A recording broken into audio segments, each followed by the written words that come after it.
बहुत समय पहले की बात है।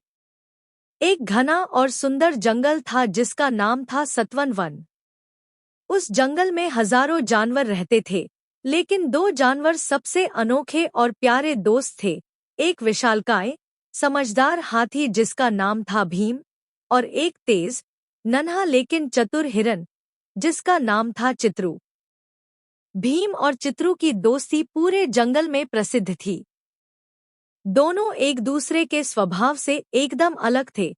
एक शांत और गंभीर, दूसरा चंचल और मजाकिया। लेकिन फिर भी दोनों की दोस्ती इतनी गहरी थी कि वे एक दिन भी एक दूसरे के बिना नहीं रह पाते थे। मुलाकात की शुरुआत। इन दोनों की पहली मुलाकात बारिश के मौसम में हुई थी। जंगल के तालाब में पानी इतना भर गया था कि छोटा सा चित्रू उसमें फिसल कर गिर पड़ा। तेज बहाव में बहता बहता वह एक कीचड़ के गड्ढे में फंस गया। वहीं पास में भीम पानी पी रहा था। जैसे ही उसने चित्रू की चीख सुनी, वह दौड़ पड़ा। उसने अपनी लंबी सूंड से चित्रू को बाहर खींच लिया। चित्रू कांप रहा था। भीम ने उसे पत्तों की ओट में ले जाकर आराम दिया। उस दिन के बाद से वे दोनों ऐसे साथ हो गए जैसे आत्मा और शरीर। हर दिन की नई शुरुआत।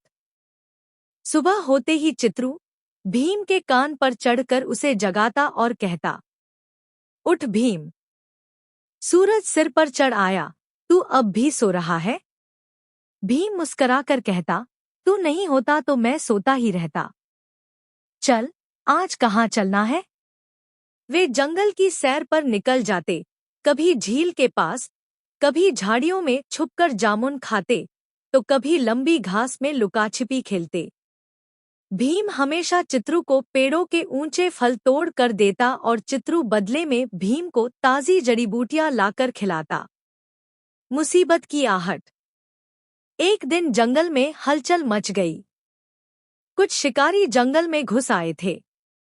वे जाल बिछा रहे थे और जानवरों को पकड़ने की योजना बना रहे थे। सारे जानवर डर से सहमे हुए थे। भीम और चित्रू ने मिलकर जंगलवासियों की एक सभा बुलाई। चित्रू बोला, अगर हम सब मिलकर योजना बनाएं, तो शिकारियों को हरा सकते हैं। अकेले कोई कुछ नहीं कर पाएगा। भीम ने कहा, हमारी ताकत हमारी एकता है। हम उनके जालों को नष्ट करेंगे, उनके रास्तों को रोकेंगे और उन्हें बाहर निकाल देंगे। अगली सुबह जब चित्रू गश्त पर निकला, उसका पैर एक शिकारी के जाल में फंस गया। वह जोर जोर से चिल्लाया। भीम दूर से उसकी आवाज सुनते ही दौड़ पड़ा। जब वह पहुंचा तो देखा चित्रू हवा में लटक रहा था और शिकारी दूर से आते दिखाई दे रहे थे। भीम ने पूरी ताकत से जाल की रस्सियां तोड़ डाली और चित्रू को नीचे उतारा। लेकिन भागते भागते भीम का पैर एक फंदे में फंस गया। चित्रू रोने लगा, भीम, अब मैं क्या करूं? भीम ने मुस्कुराकर कहा, भाग चित्रू, जाकर सबको बुला ला। मुझे कुछ नहीं होगा। चित्रू तेजी से दौड़ा और बाकी जानवरों को लेकर आया। सबने मिलकर भीम को छुड़ाया। शिकारियों को जानवरों ने मिलकर इतना डराया कि वे भाग खड़े हुए और फिर कभी जंगल में लौट कर नहीं आए। दोस्ती की मिसाल। उस दिन के बाद जंगल में उत्सव मनाया गया। भीम और चित्रू को जंगल के रक्षक घोषित किया गया। चित्रू बोला, भीम, तू सिर्फ ताकतवर ही नहीं, बल्कि मेरे लिए परिवार जैसा है। भीम ने उसकी पीठ सहलाते हुए कहा, और तू मेरी आंखें और बुद्धि है। अकेले हम अधूरे हैं, पर साथ हैं तो अजेय।